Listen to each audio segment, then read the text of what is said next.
How to share a Word document to email. Hello guys, in today's video I'm going to show you how to share any Word document to email easy and fast.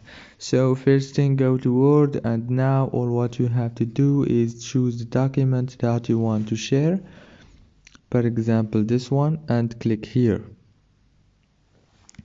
Now click share as attachment, choose document or PDF,